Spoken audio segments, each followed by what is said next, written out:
this because I couldn't find what you did. It's 9191, right? Yeah.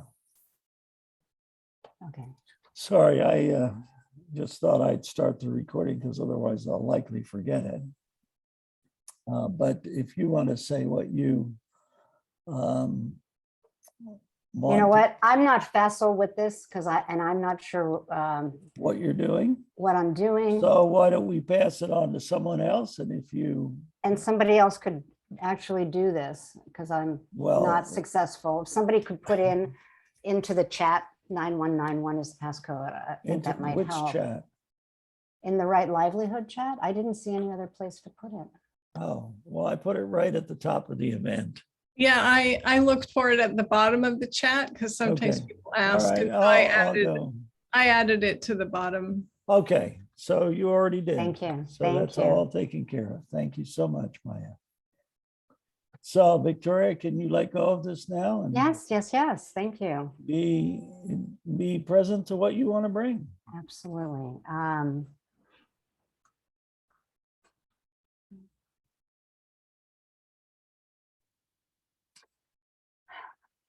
The first word that came to my mind is disco.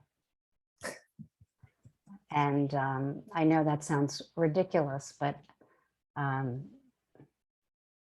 it's probably meaningful in some way. One of the reasons is that, oh, we're just doing one word? Okay. Oh, no. You can. If you could look in my picture, there's a disco ball hanging in from my lamp, you know, in the center of that mirror. When I turn my light on, there's this huge white light.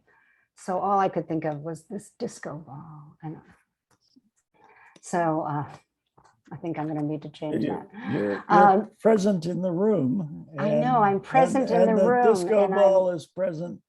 And, you know, people, you've now drawn attention to it. I can actually make it out. I know. So I'm sorry about that. But this is the first time and I've had it a long time and I've been seeing it, but never corrected it. So I've now done that. I am interested in presencing. Great. You want to pass it on? Sure, Pamela.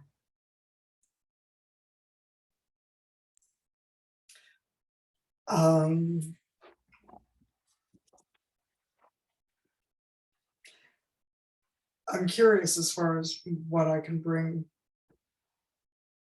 other than my attention and interest, and I was attracted to the video that you had, Jonathan. That struck me as being a really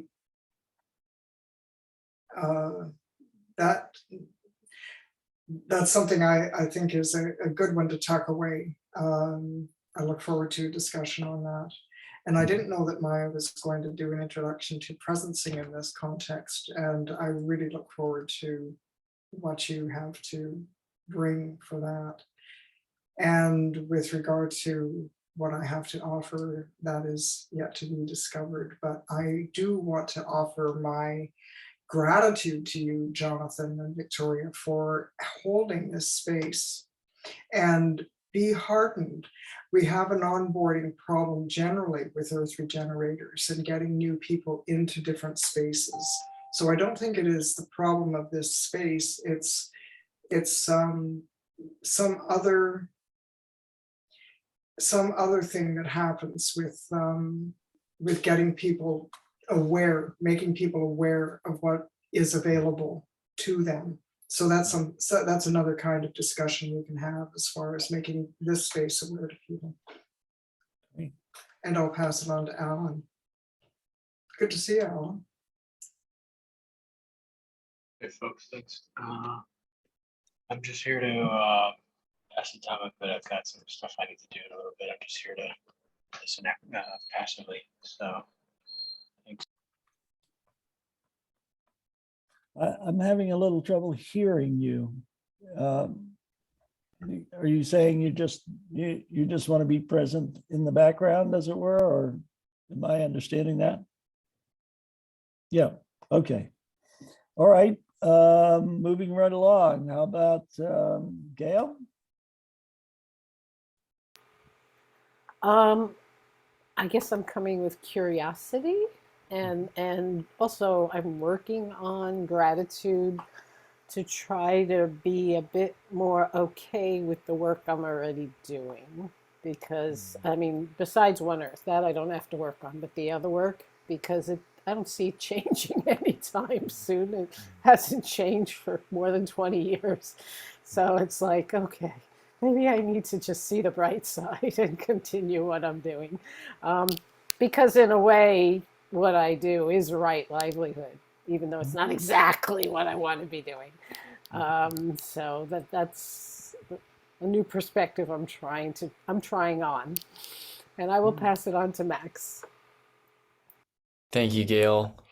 Um, I find myself coming into meetings titled Right Livelihood, aware of formerly having been like very preoccupied with the concept of right livelihood as someone who's never really even found a livelihood. I mean, not that I haven't worked, but that it's always been a job rather than like a career. So I spent a long time seeking right livelihood. And now I'm at a place where I've kind of found this weird middle ground that's enabled me to walk away from what I experienced as incredibly difficult work, and ambitious and work to try to do something similar to, I think, what Jonathan, you also have like an interest in, which is this idea you've mentioned of like a company that employs everyone to work in a manner that is in keeping with who they truly are, this kind of thing. Yeah. And I did a project that sought to try to create that from the ground up, and I just saw how incredibly complex the whole landscape is. And so now what I'm doing is I'm leaning back on the skills that I gained over a long time as a musician, and I'm trying to learn how to have to put it in very vague terms for the sake of time, just regenerative influence by being a musician and by being like a place creator through music and a weaver through music. And it's not exactly right livelihood quite, but it's sort of a manner in which I can imagine creating livelihood for myself, which enables me to continue to take steps toward what is a very challenging pursuit, if that makes sense. So I don't know if I'm coming into this with like exactly the same. I don't know that I'm coming into this with like the intention of like, how can we do right livelihood, or if I'm coming into this as somebody that just knows this is an important piece and is kind of doing something like that and just seeing where it goes from there. So that's where I'm at. Thank Yeah, you so much. Mhm. thank you, Jonathan. And I'd like to call on Maya. Chad, I mean, Max, sorry. Yeah, gosh, it's really beautiful to be in this space. I love who showed up today. And what I would like to bring into the space, invite into this space, I would like to invite myself into this space to show up authentically and with heart, and let go of being worried about something, or and to I think echoing what some people were saying, of just like tapping into that sense of what's possible with us when we come together, the possibility of tapping our collective intelligence and inspiration. Like that's what I want my little golden thread to tie into for my own sort of guidance, I guess. So that's what comes up to share. Thank you. And I'll pass it to Chad. Okay, thank you. I bring a real desire to live well, and with that some yeah, sort of the pangs or the anxieties of an absence of that, but finding the sort of the camaraderie among others and who have similar sort of desires to yeah, to help figure things out. Yeah, there's the real desire, if I'm honest, and uncertainty of how that would play out. Yeah, or will play out. Well, that's really great. There's so many different things that we could do and so many different directions that we could go in to look to be helpful to each other and to look to be helpful to the community. So I wanted to just pause for a moment and look at this needs and offers exchange. And kind of maybe have a brief discussion as to what might make it successful. Because I don't think that by itself, just as a page on the web, that it actually would become successful. So let me just put it on the screen for a moment and we can discuss what might work. And because there's a couple of different ideas as well of how we might go about this. So my thought was kind of the simplest one, which is you create a topic and you invite people to join that topic. And I think, because I think you do actually have to join a particular topic or do something with it, because I noticed that just me and Ata Wozniak are members right now or listed here. And then you can just post what, share what's on your mind is the way that they put it. And start it off by saying, this is a need or this is an offer. And be in touch if you can help or if you want my help. And leave some way to contact you either through Mighty Networks or through direct email or through the phone. However you want to be contacted, whatever works best for you. And then basically that's it. So that each entry, each need or offer would become an individual entity, and you could have comments attached to that and a dialogue going back and forth around it that's shared with others. So that's as far as I got to thinking about it. Victoria suggested at one point that maybe we could have a Google Doc or a Google Sheet and with a list of these things. But my experience is that looking at spreadsheets is not exciting to me. Maybe it is to other people.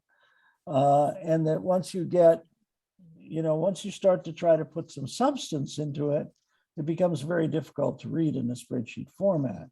So we did also talk a little bit later on about using a spreadsheet in the way that the Regenerative Projects Incubator does, which is to schedule topics in advance and to schedule hosts and things like that.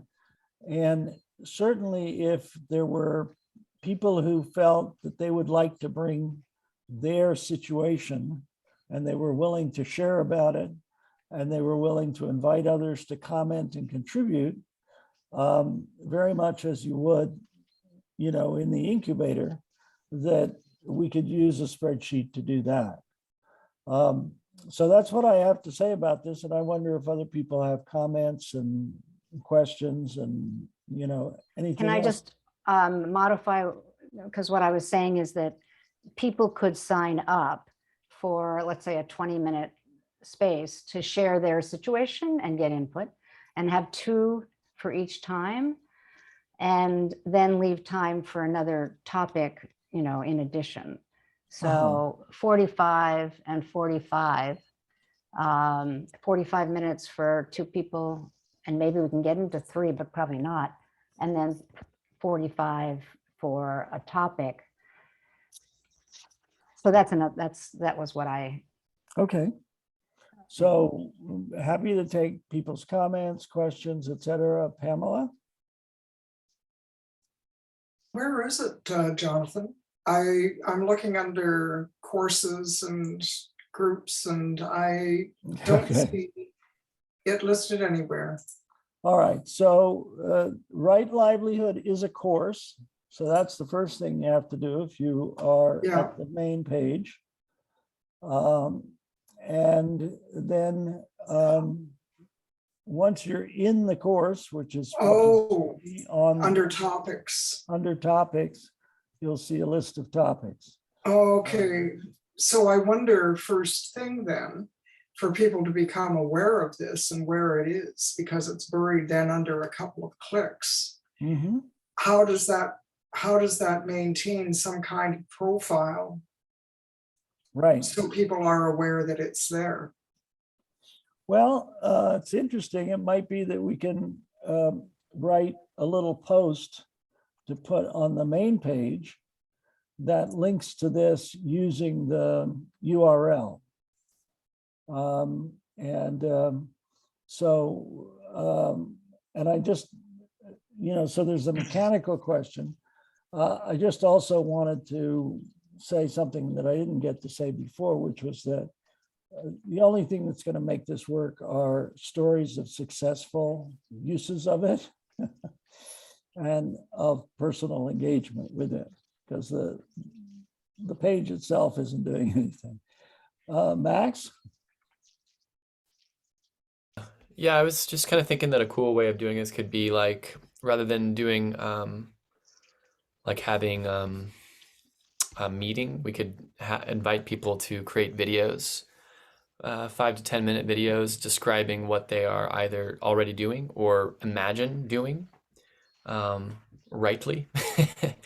And then just including in such a video what they could use and what they have, I guess implicitly what they have to offer.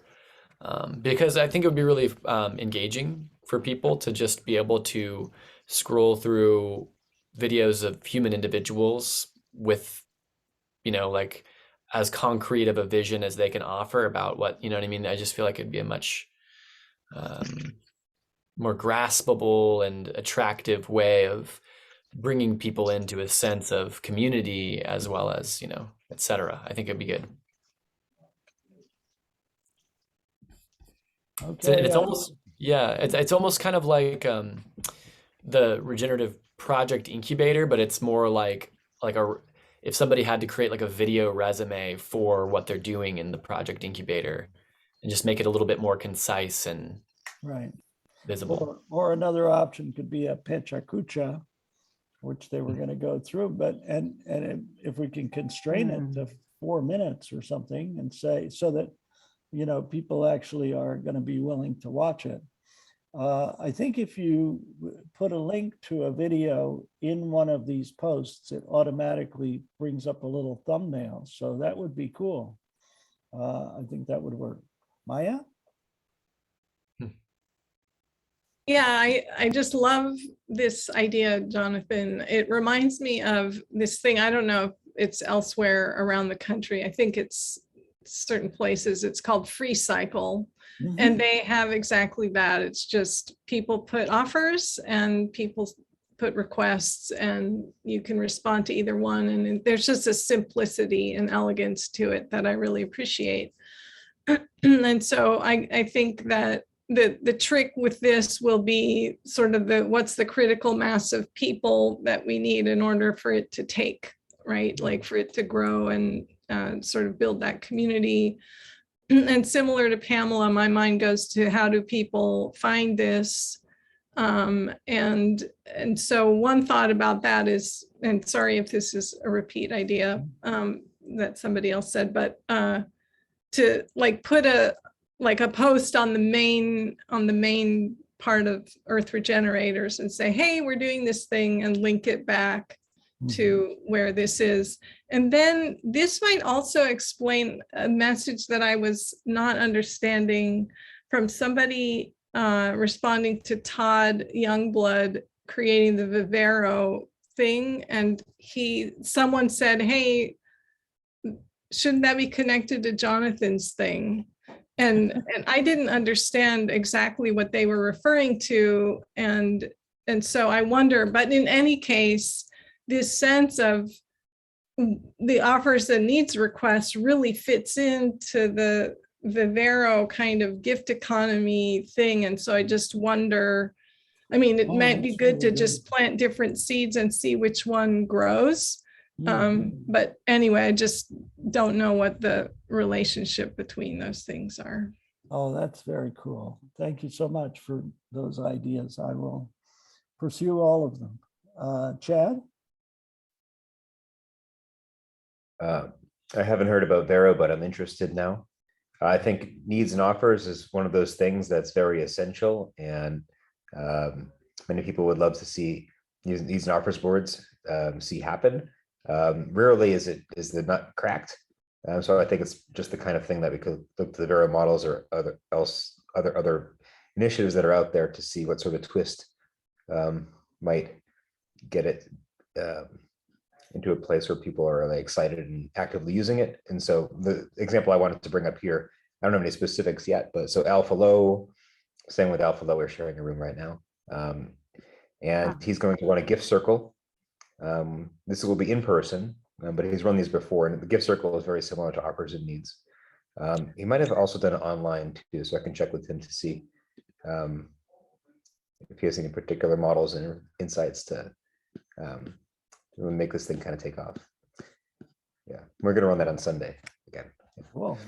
Well, I hope as people do these things and think about these things that you'll also post comments here so that, you know, we can enrich the space, because I think that that's really what's going to attract people. Gail? I'm a little fuzzy about what the offers and needs might be. Is it my toaster broke? Do you have a toaster you don't need? Or oh, I'm sorry, getting spam all day on my cell phone. I get spam calls. Or is it, you know, I'm a grant writer, if someone would like to hire me and pay me? Or is it I'm looking for a volunteer grant writer? Or is it all of those things? Or yeah, I guess I'd like a little more examples of what might be on here.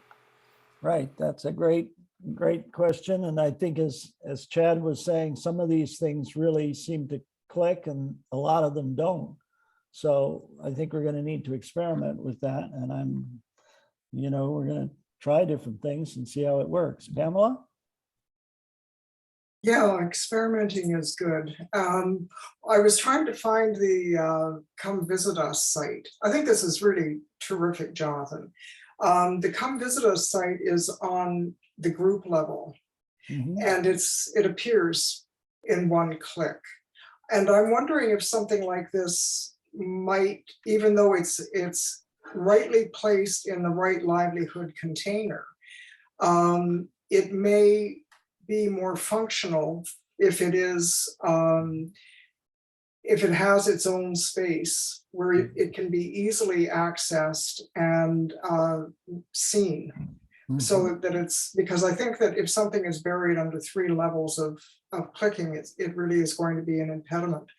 But the thing would be to then ensure that the container is related, because my understanding, because it is in the right livelihoods course pod, that it is about an exchange of skills and talents and creative energy, not toasters and stuff like that. You'd want to, if it's outside of the container, you would maybe want to have something that's more specific in terms of the graphic that's used, that visually represents some specific kind of exchange visually. I can't think offhand what that would be. But also that video, even though that was going in a different direction as far as a community action goes, it could be a useful thing to simply have on the space as an orientation for the concept of Yeah. what it is you're going for.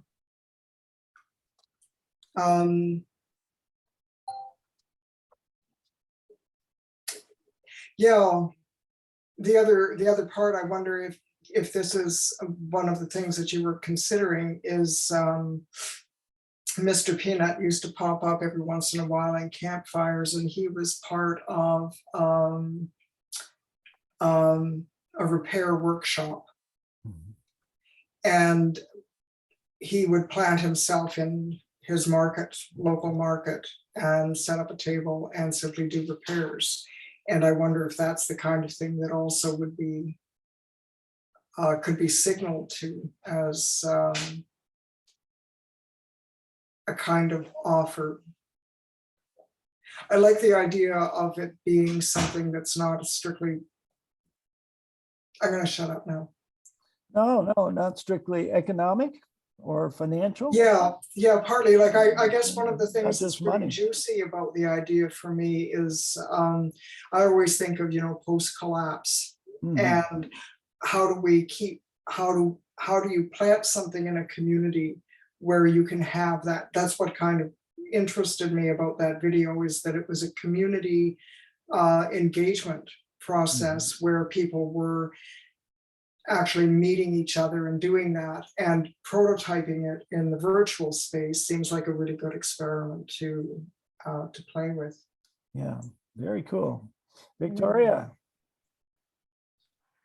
I'm just thinking if I forgot what I think I forgot what I was going to say. So I did. Yeah. You I can should have it on pass my to hand. Max and, and then come back again if you want. Sure. Toward Gail's question of, what constitutes an appropriate need or offer, it seems to me that it could be maybe a necessary ingredient would be if we could arrive at something like a list of what constitutes rightful livelihood, and then invite people to imagine how they could ideally perform that right livelihood. So again, kind of go into this notion of it not being financial, like imagining the role that one would play in a regenerative society, and then speaking to that rather than maybe who one is now, what one has now. I don't get the sense that people that already have right livelihood or a sense of right livelihood have a significant need for a group about how to find right livelihood. So I really think that a necessary element is sort of providing some kind of maybe framework for people to begin imagining what their role could be in a regenerative society. And then that's what they're posting about, if that makes sense. Yeah, I really like that. It's wonderful. Super. Did you remember what you wanted to say, Victoria, or has it come back? No, but I think Gail's comment that I was reading about an ER Craigslist just frees up my mind. And I think it's easy to explain it to people that know what Craigslist is. And there be categories, and one of them might be right livelihood and, things regarding career or, like things regarding right livelihood. But there might be visiting, people exchanging information on visiting and posting. This is where I live. I have X amount of space for people for, this I need to charge, I don't need to charge, come and visit, but we'd have various categories and people would have their needs and requests inside some of those, inside a category. Because I think that whatever alpha is doing, if it's gifts and there's not the other side of it, like things that people want to offer to other people, it's it would fit into that whole Craigslist thing. One of those things is people who have gifts that they want to offer. But hey, as people were saying, let's experiment. We don't have to Okay. come up with the thing that puts it all together right away. Right, okay, great. Well, this is very helpful to me. I've made a number of notes, and I will cogitate a little further on this and see if I can evolve and develop the framework a little online and figure out how to move it to the front of people's attention. I also want to just say that what you said, Max, about the post-collapse economy, what role would you play? Mhm. That is a really provocative question, Right. because I think it does lead into right livelihood, because if people know what they love to do, they should find a way to integrate that into their livelihood. Or like the gift economy, they'd rather just give this away and do something else for money. So it's Mhm. very individual. Although maybe what this group can help to do is to put some, kind of bumper car things, like we've kind of scoped out this way of talking about it inside of ER that we wanted to share with people, because coming into the topic, not having done research, and I know Max has, I don't know I don't even know about that right livelihood thing, that having something to jog my memory because it's inside of a framework would be like really cool. So. Mhm. Okay, well, I think this is very helpful. I think, okay, Alan.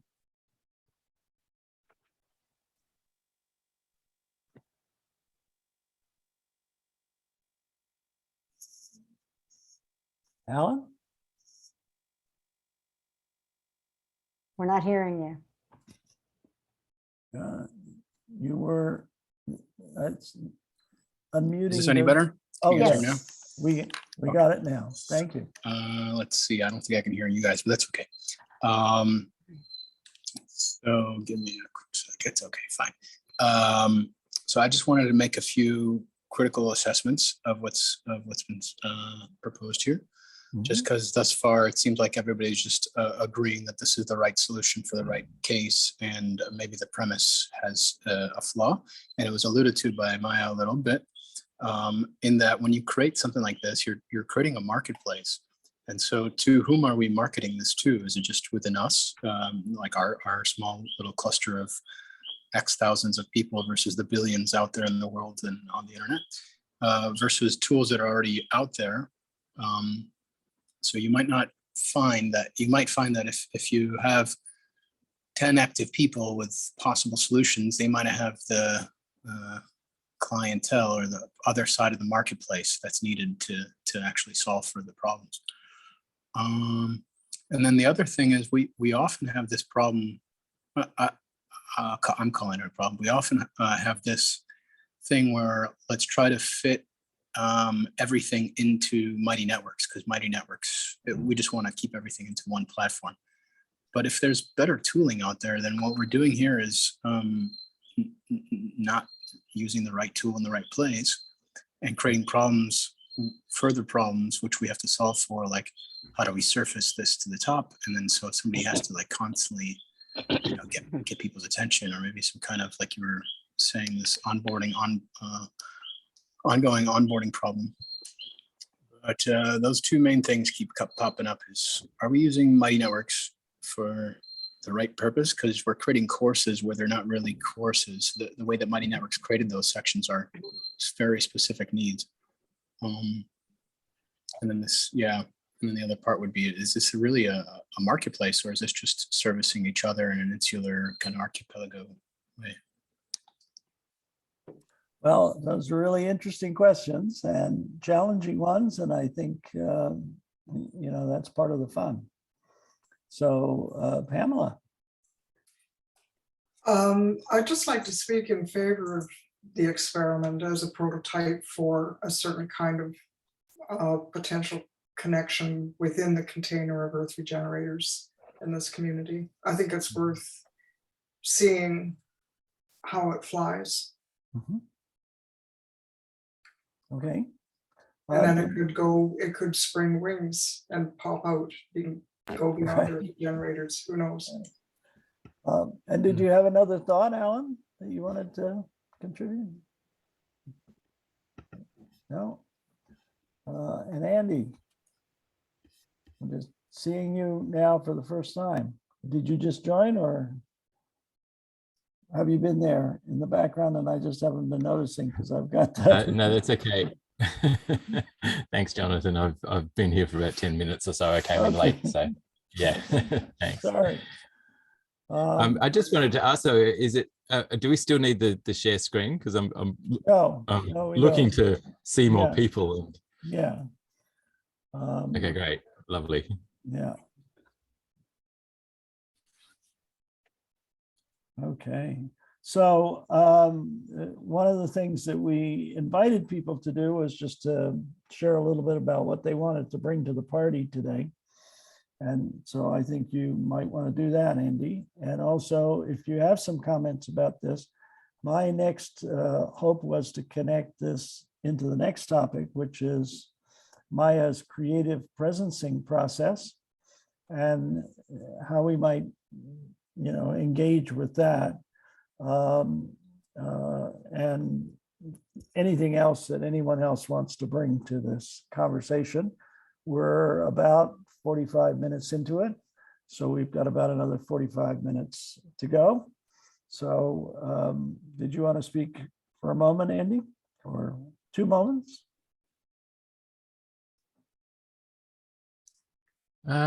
I'm not sure what to say, as I missed a bit of the conversation, but yeah, I did want to respond a little bit to some of the last comments about what the possibility of trying to drag everything that we want into a single space and wondering what we might want it to be.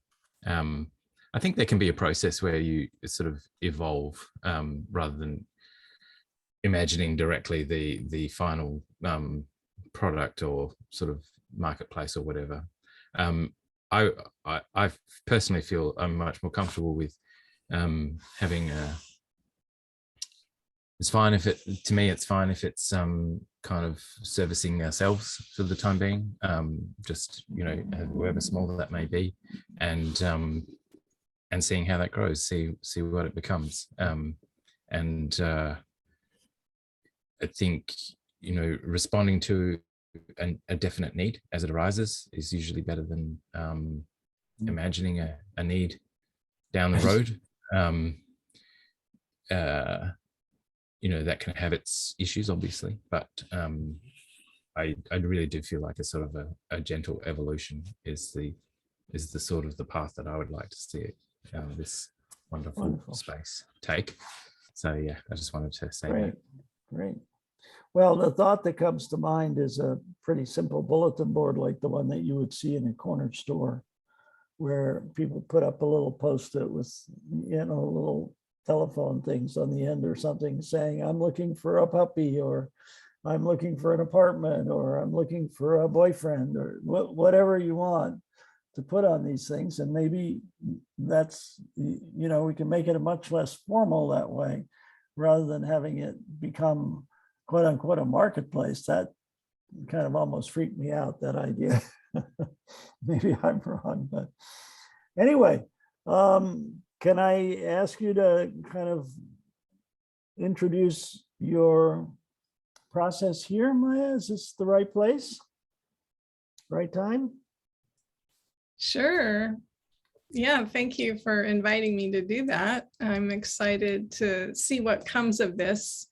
Yeah, and I guess I want to name that Chad and Max and I checked in with them about co-hosting at some, probably at this point, future moment. But I feel excited to share the process if for whoever wants to play when the time is right. So I will just share about creative presencing, which is, and I'll say a little bit about it myself. Oh, and Jonathan, I'll need to screen share. Which, sure. Oh, I can already do that. Yeah, you should be. Like, yeah. Before I screen share with a visual aid, just to say that this process of creative presencing is based on something called collective presencing, which was developed by a woman and the people she was with. Ria Beck is her name. And it's a we space kind of thing, where the idea is that you form a collective container for a dialogue that taps into something beyond the intellect. And what my friend Nick approached me and said, hey, let's do this collective presencing, but do it with creativity. And so what I'm going to share with you is based on the collective presencing. That's sort of a tried and true model of tapping collective, sort of mythopoetic, like deep intelligence, and adding the creativity on top of it. So just want to give credit where that's due. And I found that what might be a good way for me to sort of talk about what creative presencing is and the process of creative presencing is actually to share this visual aid of this mandala that I drew, that I didn't know it was going to be a visual aid, but it is. Let me move my little windows so I can see here.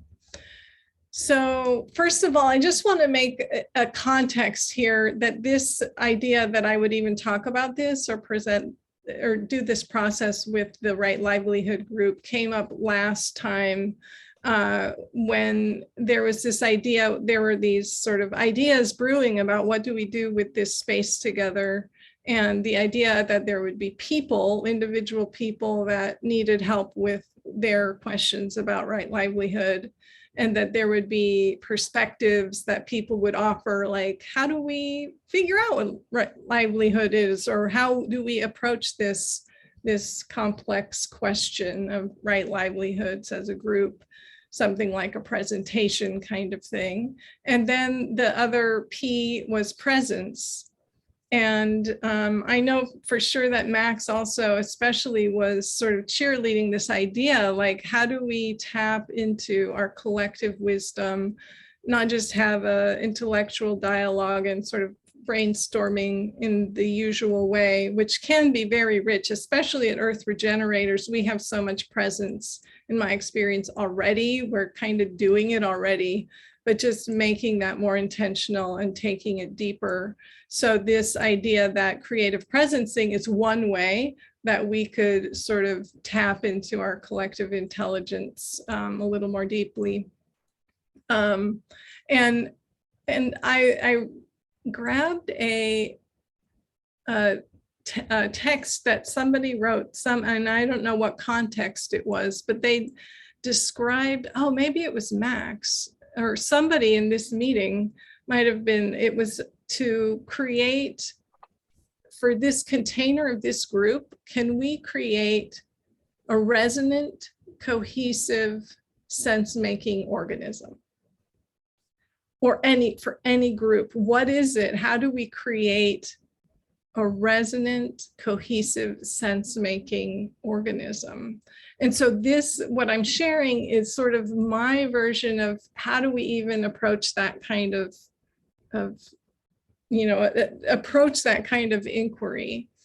And so it's about stepping into the unknown together, tapping into sort of what my colleague Nick calls the future blueprints from the future. Like, what is it that we're called toward, these future possibilities that we don't even know how to approach those, or we can't make them from where we stand now, kind of thing. So anyway, this is a little map that I will use to say what the process of creative presencing is. Just like if we had a creative presencing session, it would kind of go like this. So these petals here with the eyes represent the people that gather in a circle, or metaphorical circle. And so if we were to do this creative presencing together, we would know that together we are creating a space through our resonant connection. As we get into presence together, we create something in the middle of our circle. And I'll talk more about that in a minute. But one of the first things we do is we check in. And I like to think of that as this little thread here and the space around this eye. So if each of these eyes represents our own awareness and presence, it's like, what do we need to say to fully arrive? And so we sort of lock into our space together. And so when everyone has checked in as much presence as that is natural for us to bring to the space, then there are some guidelines that we follow that are based on the collective presencing thing. And one is, I like to think of this as representing the talking stick that gets passed around the circle. And that's what we call like a riverbank. One of the riverbanks, there's just a couple sort of rules to follow, that then within those set of rules, there's the freedom to speak what comes up. So that first one is to use a talking stick. And in an online situation, it would be muting and unmuting your mic. And so that's clear when a person is done speaking. Another important part of it is that I think of these loops, and I'm kind of going out of order, is that there's always a check-in to arrive. And then at the very end, there's always a check-out to close the circle. So we have the check-in and the check-out, we have the talking stick, and then we have that silence is welcome, that it's a welcome aspect of our co-created container. And not only is there sort of a silence of, hey, I want to say my next thing, like an emphasis on listening and spaciousness, so that what bubbles up naturally, which is the next sort of riverbank, is to speak when we're spoken through. When we feel that collective presence together, and there's a question that's dropped into the center of the space, and we respond to that question when we feel moved to respond. And the response isn't about, let's have a dialogue, and so-and-so said such thing that I agree or disagree. And it's about speaking from the center to the center. So it's almost like this toroidal movement of flow. So the center, the intelligence that's at the center of the space gets to speak. And I realize I'm kind of not very linear in my explanation, so thanks for hanging in there with me. So in any case, there's some of these basic guidelines, and with that, we are creating a space together of understanding what is the way that we're speaking into the space. And when we have that presence, there's like a bridge of silence, we call it. And that just invites us deeper, sort of like an escalator going down or an elevator going down. Just with that silence, we enter that presence together, and then a question is dropped into the center of the space. And as if this is a still lake of our presence together. That question is dropped in, and those ripples go out, and we are, as connectors of this presence space, we're picking up through our sensing organs beyond the senses, like the third eye kind of thing, or the body sensing and the emotion or different energies that come up, that we're invited to feel sort of the ripples of that question and then respond what arises. So, and what arises, basically, there's no right or wrong to what arises. It's, you know, whatever arises naturally and authentically for you is welcomed into the space. And often the kinds of symbols and images that arise for people that somehow become like dreamlike things, that, oh, how does this collective dream inform the question that we're speaking? So then we dialogue around that question for a while. And in this case, with this group, we might use a question that actually supports the process that we're in, a question that would look at what images and symbols will guide our process of creating a space for right livelihoods to be nurtured into existence. That kind of question might be one that we would ask in our space here. So let's see. And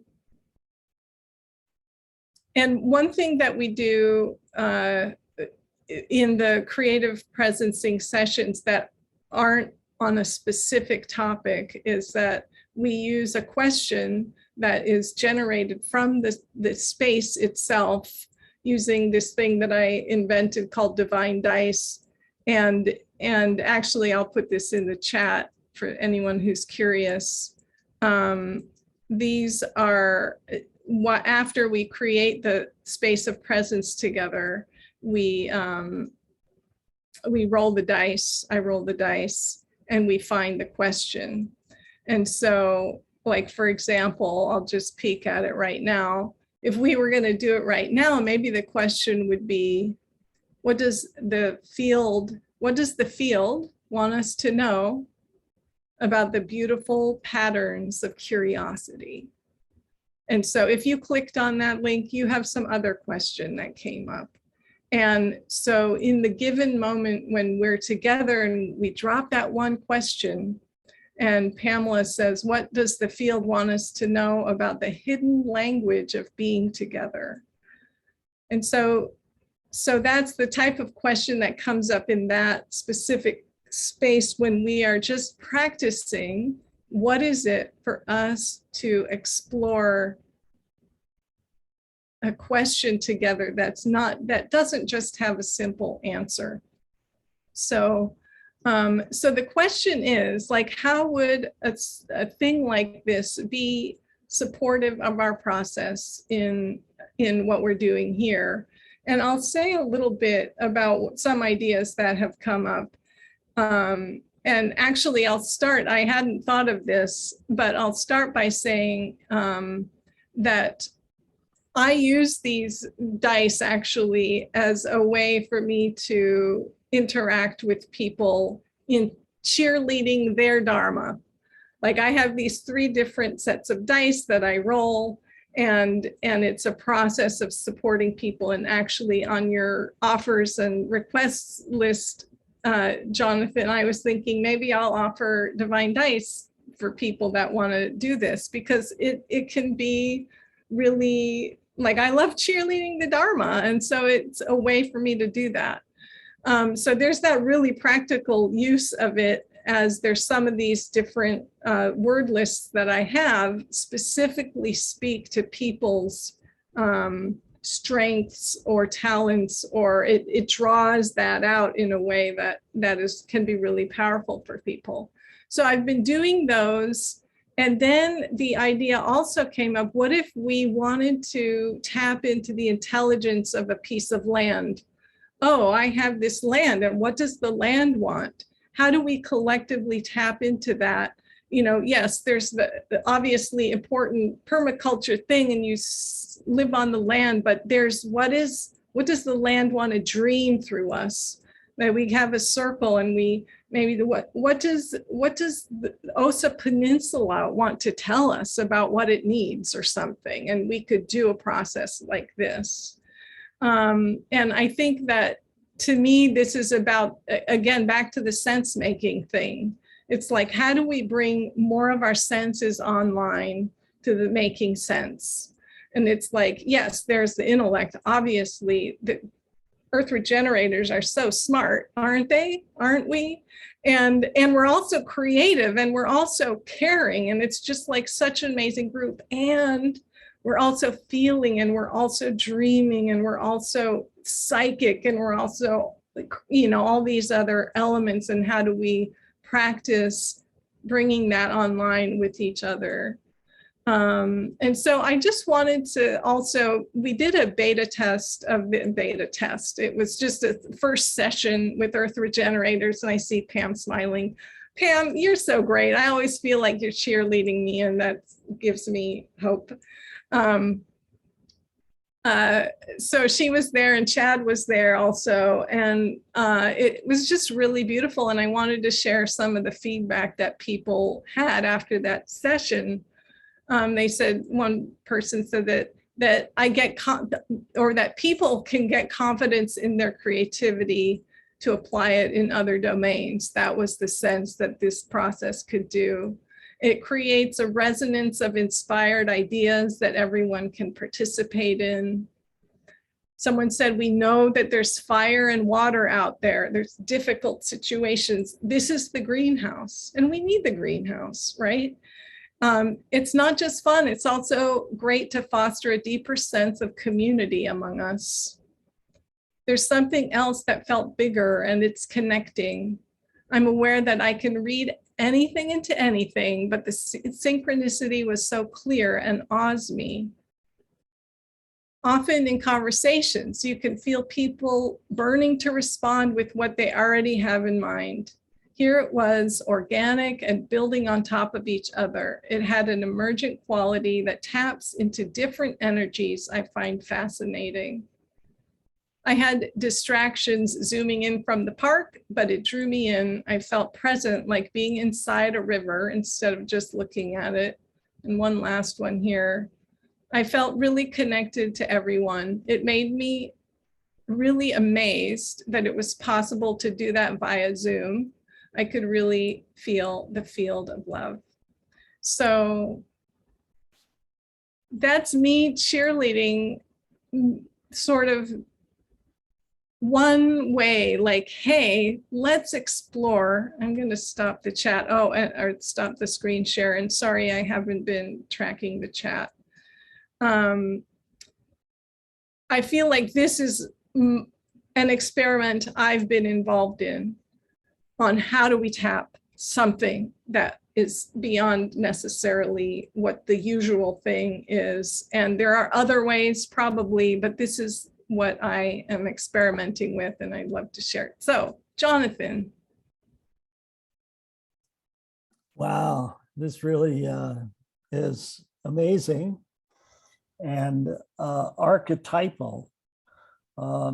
You know, when I studied psychology, my greatest fascination was with Jung and his archetypes and his idea of the spiritual journey and his, you know, connection with the mandalas. And you know, as you know, use these things, it becomes very clear how profound this could be for all of us individually and collectively. And, you know, we're the quest that we're on, and we can sort of name that quest to get humanity to the other side of the hourglass, or however we want to formulate it that way. It's really helpful.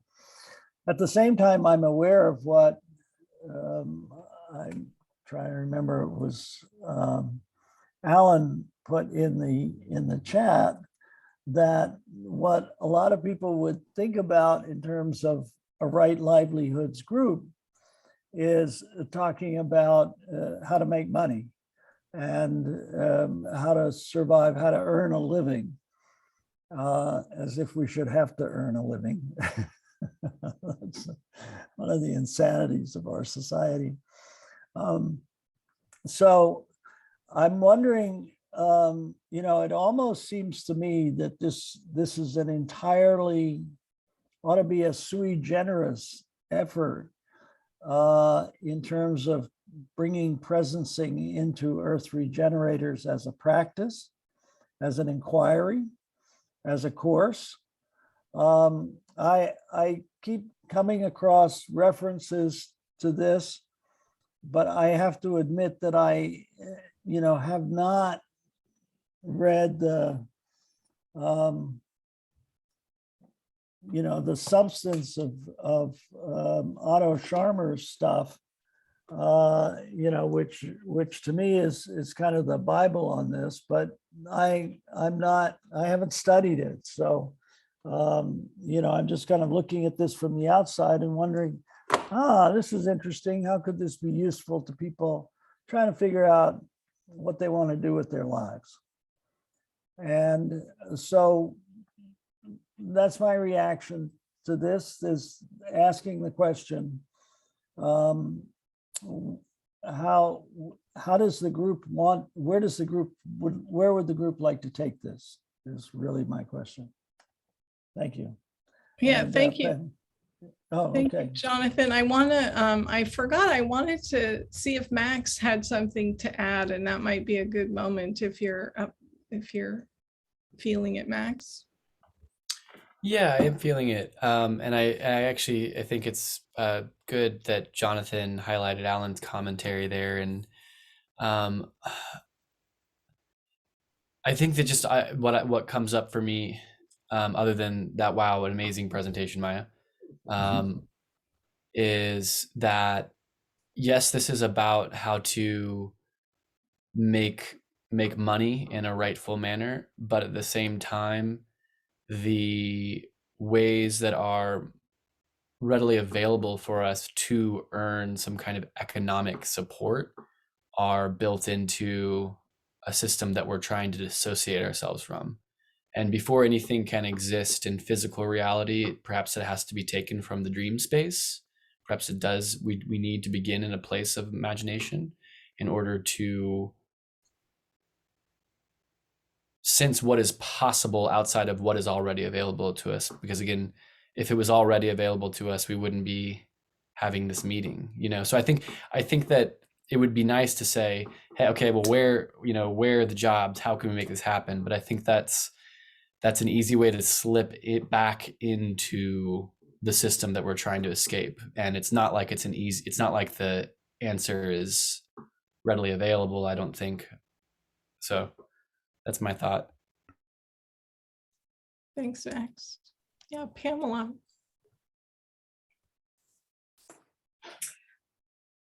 Oh, so many layers, so many different things, so many different ways of approaching. Love it.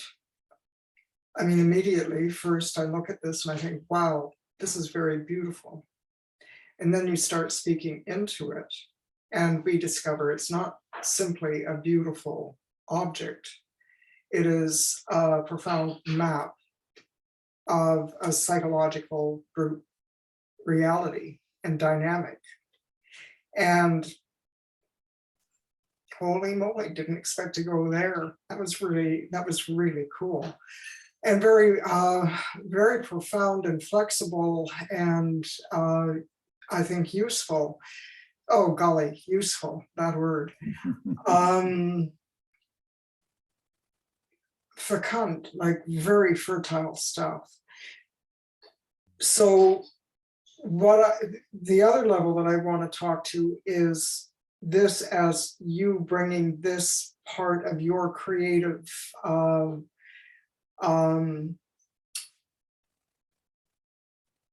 pick your word, substance into this space.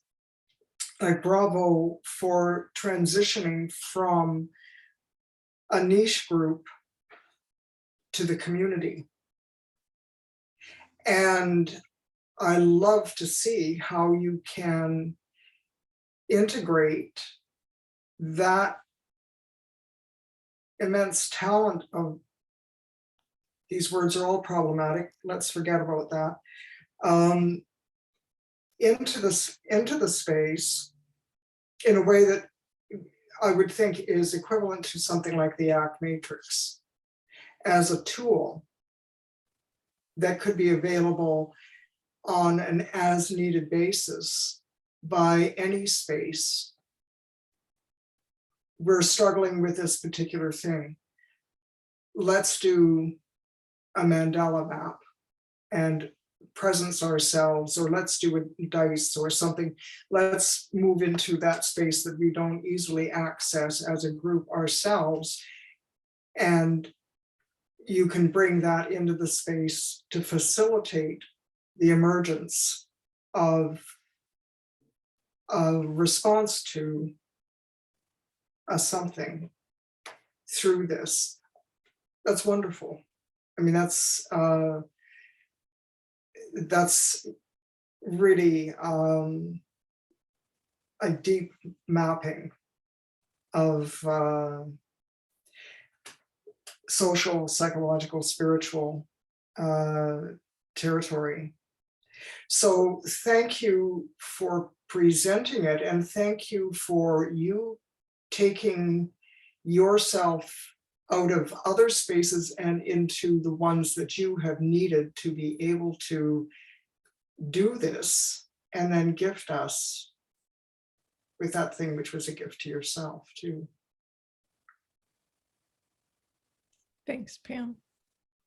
Yeah, she spoke to the thing that is exciting to me about doing this process in a group like this, because it's like easy, oh, we can do it in the art barn. But actually, I've been learning, oh, artists like that's tapping into the dream future. And it's like, let's funnel that into something like, wow, can this be in service of a really important inquiry that Jonathan and Victoria have created this space for, you know? So yeah, Victoria. Oh, you're muted. So what I'm getting is that if we take some of the things from the beginning of the call, or at least the thing that I was talking about, if we had people sign up to tell their story inside of the context of one of these presencing circles, that rather than the content that often typically comes out, which you can always access and you can write it down, but you could actually allow yourself to be a vehicle for the universe speaking to this person. That's what I'm hearing. And the other things could be, you know, done in a separate part or after, like let's do the sensing and the presencing. And then when everybody's finished with that, we could talk about the things that you normally would have, which are cultural. It's not ourselves speaking, it's our culture speaking. Yeah, I love that, Victoria. And what I say, the culture speaking, I mean the things that we thought, but they're really not thoughts, they're just the culture having seeped so deeply into us that we regurgitate it at when we hear a word like that. I'm really good at that. I think that, yeah. Oh, sorry, I keep interrupting. No, I think that's, as long, is that what we were talking about? Because that's what I got out of this conversation. I love that as a possible really cool thing to do. And you're saying that the cultural piece, I get what you mean. And it's like this container that we're talking about and other containers, hopefully in the world, but that container that we can create, what is it that when I feel like it taps into the deepest caring that each of us bring into the space. And let's orient towards that And that bypasses the culture that's not working anymore. But we're tending that new culture together by giving it voice through us and speaking to it. Yeah, so I really appreciate your articulating some of that. Gail. Can I just add one thing on that design? I think it's really important because if something occurs to you, whether it's culture or spirit, people write down the things that come, and then we have space between the person sharing and our verbal things. So people write down what their thoughts are, both cultural and spiritual. They can sort that out, and then we speak. Because I know for myself, I can't remember a lot of things. And I don't want to lose the cultural ones, but I also want to get rid of it by writing it down so that I can sense the spiritual. I love that. That's sort of riffing off. We can do a spin-off, and that sounds really good too. It's not exactly, but yeah, I love that idea. Yeah, nice. Gail. I'm getting a little lost because I feel like we're gotten very far from, I'm kind of echoing Alan a little bit here, from the original intention I thought of this group. Not that what you're talking about is bad. I think what you're talking about is great, but I almost feel like it's a different group or somehow different, because I think what you're talking about, and I tend to be a little more what we used to call left brain, even though I also have the creative side. I tend to lean more left. So I don't always follow all of this, but I'm hearing what you're saying is like, because right now in the book club, we're doing a book called Hospicing Modernity. And it's very much related to what you're talking about, the assumptions that we live with, and really looking at them and really understanding where you're coming from in a new way. But to me, that's different than people who are struggling to survive now in the society we're living in now, even though it's not the society we think it should be and it needs to change. That transition time is really hard for a lot of people. There's just so many people struggling right now between wars and pandemics and stock market crashes and inflation and racism, and just keep piling on the climate change, biodiversity loss, all that stuff. How do we survive through all that until the culture does change? And I kind of thought that's what this group was about. It was like how to, grant writing is not my dream job, but it's paying my bills. And it's doing it in a way where I'm helping people who are doing good things of all different kinds. So that's what I meant by trying to accept more that what I'm doing is okay. And if I have to do this until I can afford to retire, if that day ever comes, it's not so bad. But it's not my dream. My dream would be to spend every day, 7 or 8 hours a day, doing work with One Earth and on biodiversity loss. I get paid enough to be able to pay my bills and stay in my home in New York, not have to move. I'm not looking to get rich, but I'm looking to be able to afford to live in a place that's expensive and where I've lived pretty much my whole life. So I don't necessarily want to uproot myself and go move to Barichara and start working in the land. I'm too old for that, to be honest.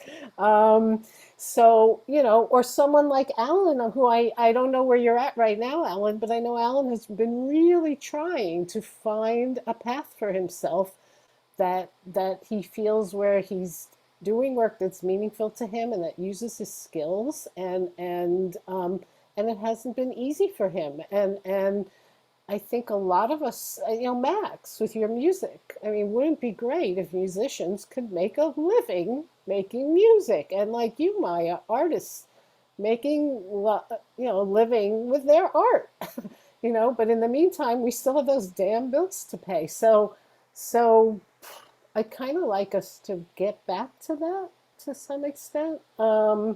not to negate the other at all.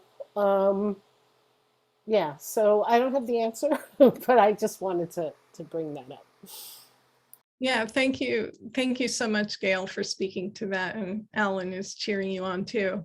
Yeah, I just want to name that. Well, first of all, Gail, I want to, if you're game, I would love to do a divine dice with you, and let's just see what happens. Because I'd love to, if that supports you in any way. There's something about inviting magic into the very questions that are super important, obviously, that you're talking about. And so, yeah, I think maybe it's just finding the right place for what I'm talking about to happen. Pam. Okay, I'm mindful of the time and I want Andy, Max, and Chad to speak. I just want to say that what I think is valuable here is that what you're presenting to us on one hand is a tool. I don't see this as an invitation to take over the culture. And I really appreciate the tool. Okay, next. Yeah, I just wanted to say that I experienced sort of Maya's presentation as a like not so much as sort of a moving away from this topic.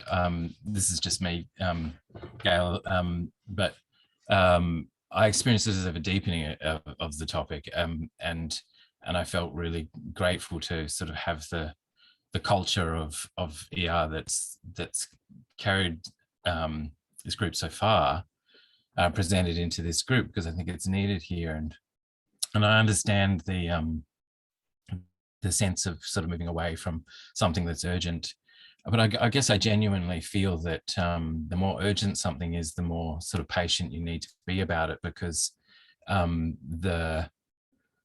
it's looking for sort of completeness in the way that you approach it, more than sort of speed, if that makes any sense, because I think that's actually what gets you there, is the sort of the depth of your inquiry and your process.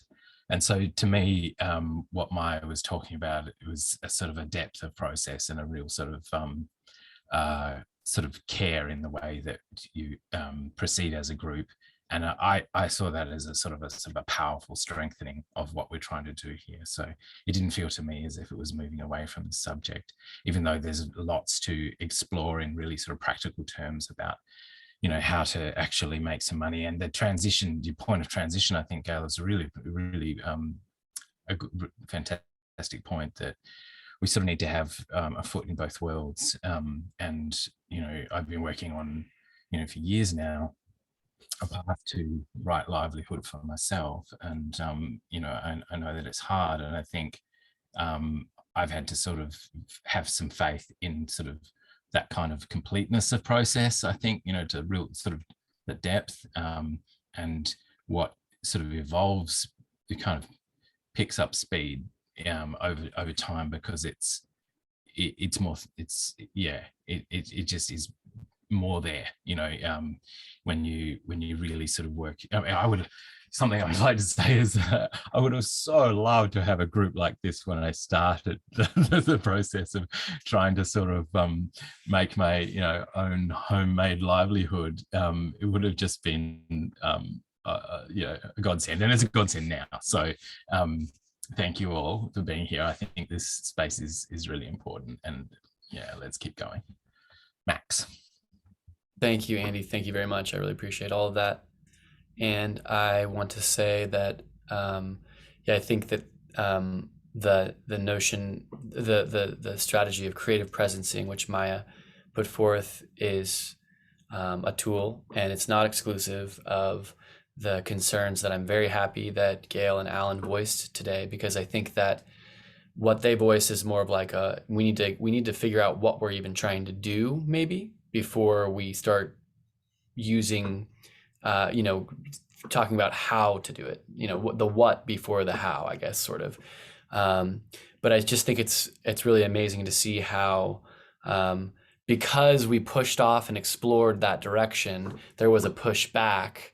And that's the beginning of like a sense-making organism saying like, okay, well, we need to start going this way. And then other parts of the mandala are, you know, so I think we're on track. and I'm complete. And I'd like to hear from Chad. Okay. Yeah, I'm a similar mindset. I very much appreciate the point of needing to be practical and needing to make the bread, so to speak. And I think we can get there and feel our way there. So this, I mean, I'd be excited to partake in a process like this. Also understanding that this would just be one session. It wouldn't, maybe we return to something that's periodically, but it's not like every session would be this. So like Max was saying, sensing, I like that expression of sensing by exploring the poles. So I think it would then be appropriate to come to something more practical. And I suggest if Gail or Alan, somebody wanted to guide a process like that for an upcoming session, then we could begin actually creating some sort of structure on these meetings.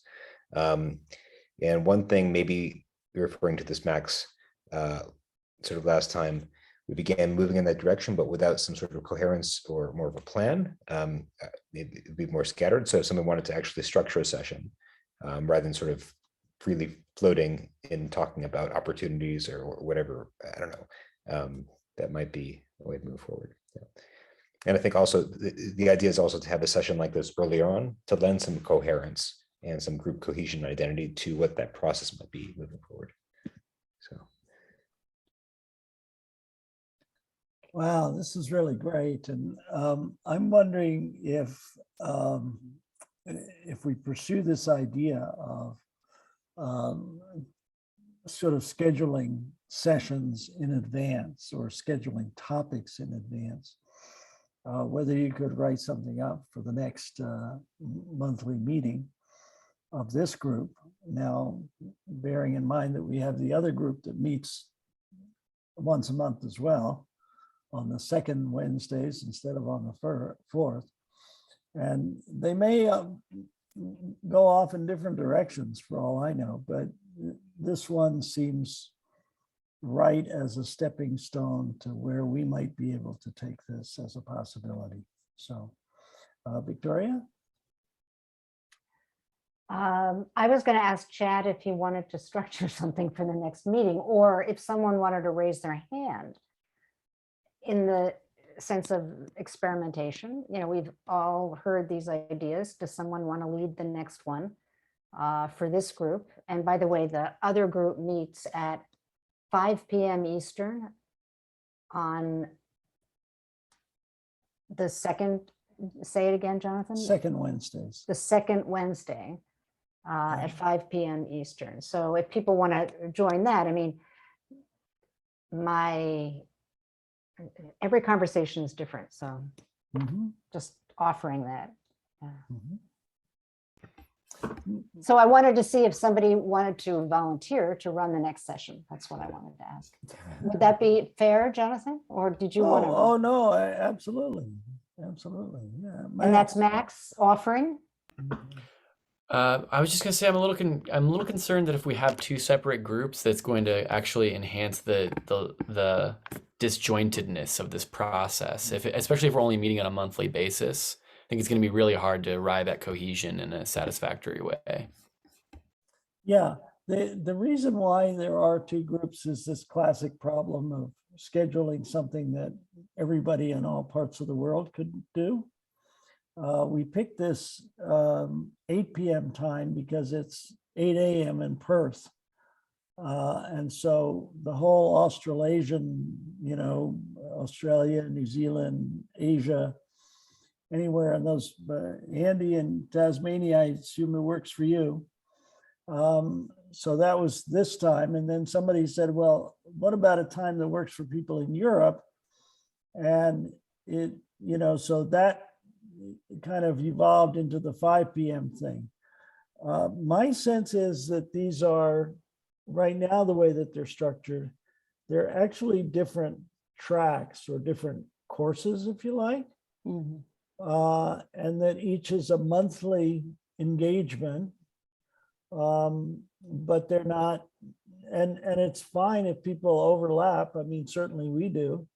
But it's not necessarily the case that it's all one cohesive thing. We actually experienced that problem in the fund governance group, where we had to split into 2 sessions because of the time frame.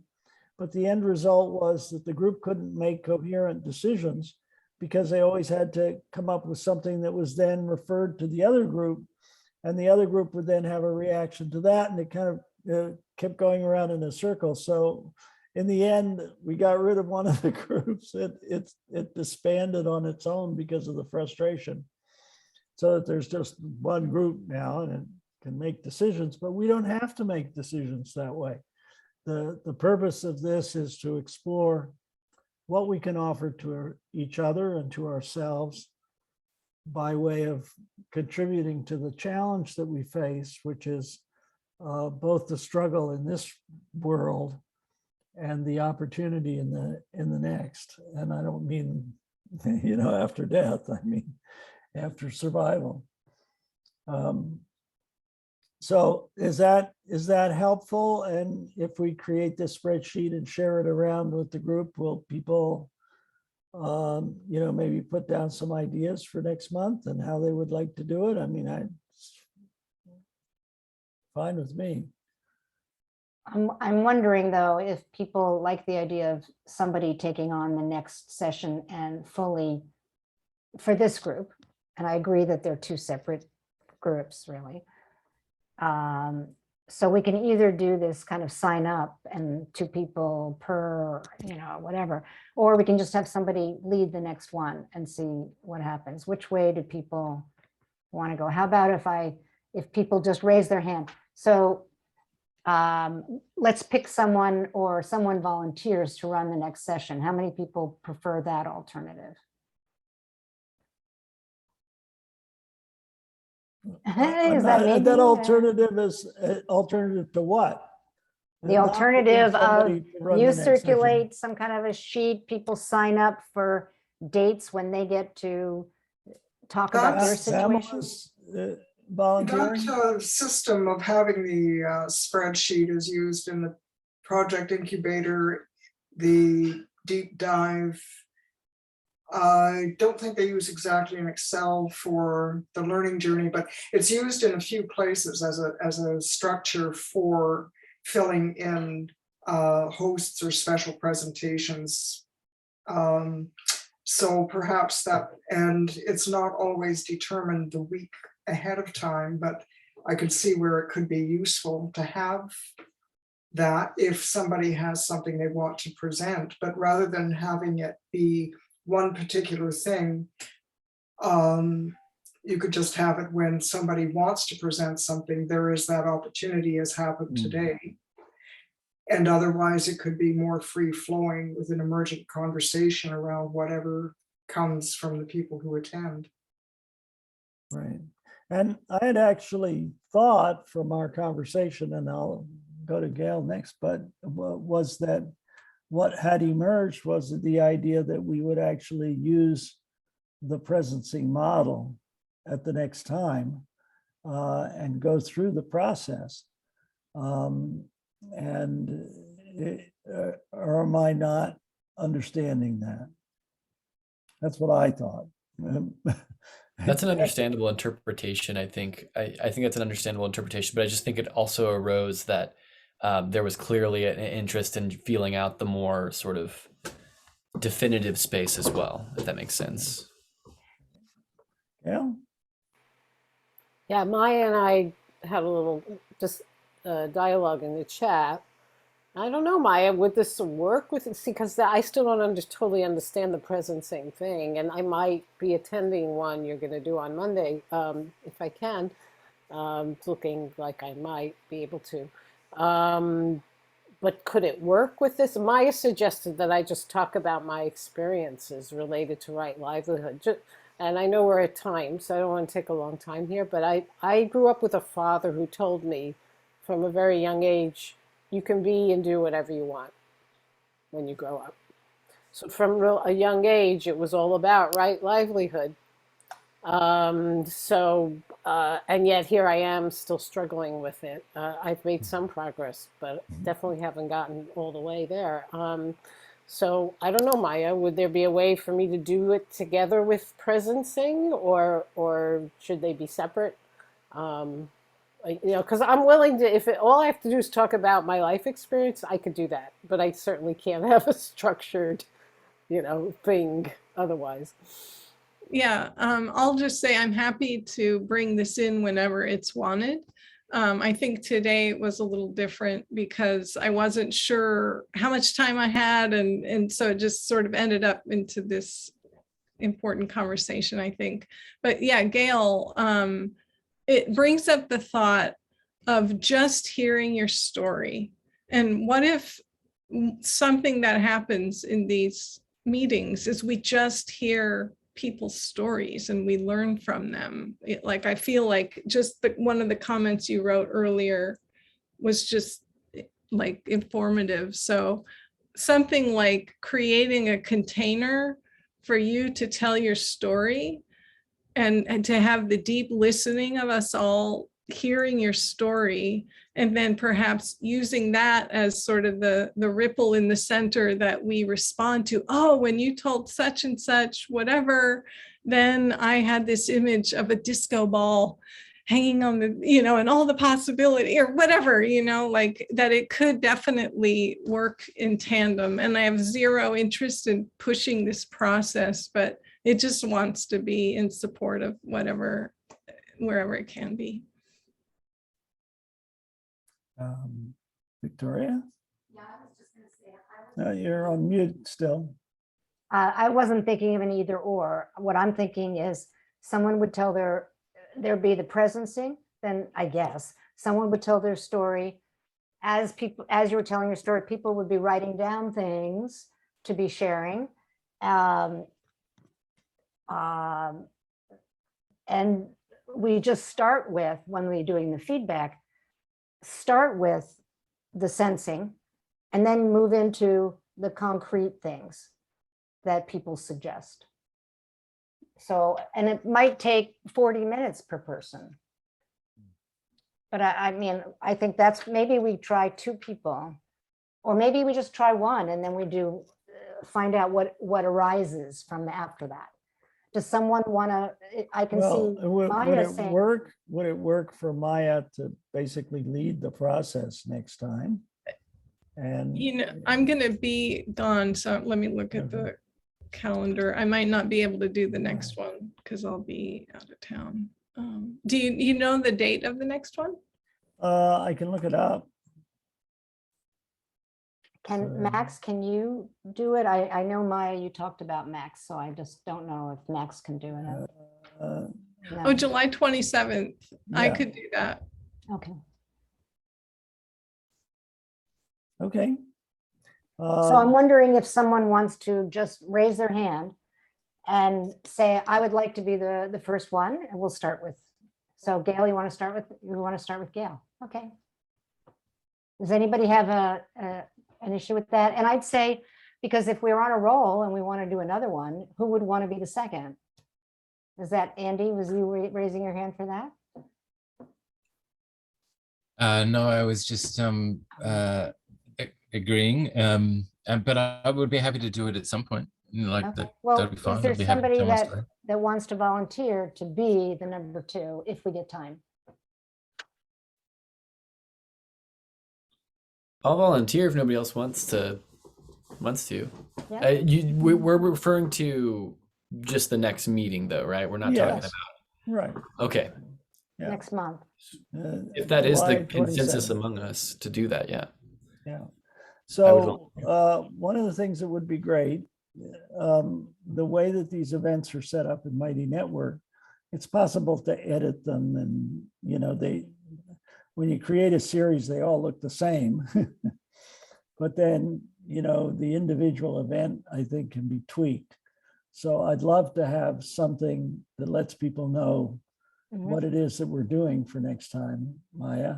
If you could, and that mandala is so beautiful. I'd love to use that as the graphic attractor magnet for it. That's really wonderful. You didn't talk about the triangle, so next time do that. Yes. So I sharp think we have edges. what we're going to do next time. Does Yeah. anybody want it to be repeated, or should we say goodbye and everyone says a word. I think we're before- good because we're about 10 minutes past. I know, we and are. We'll put something together. It will be a new creation next time. Yeah, yeah. And so my word is jazzed. Maya? Grateful. Chad? Um, Inspired. Andy. Intrigued.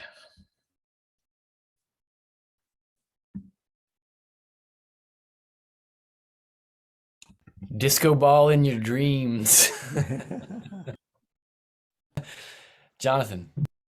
Well, the word that came to me was bemused, and it kind of has a double meaning of the muse. And Gail. Andy stole my word. Intrigued. Okay. Maya. I went already, and I'm grateful again. I think I'm the last one then, the second, yeah. Okay. Wonderful. Thank you so Thank you much. all. Thank you. How Good night, great. everybody. Another really great experience. Thank you. Yeah, bye. Bye.